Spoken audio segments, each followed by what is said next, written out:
looking for his first ever Truck Series victory. He's 1 mile away. Johnny Sauter is running second. Crafton is third. There will be no overtime. We know the next flag's going to finish it.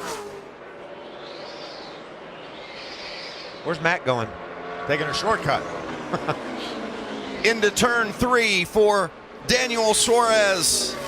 4 times a runner-up.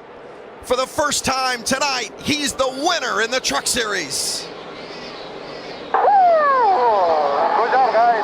Good job, Crazy, up there. And all of you guys. I feel bad for the 9th truck. Definitely they deserve this win, but we take it. Thank you, guys. Appreciate it. Daniel Suarez wins at Phoenix.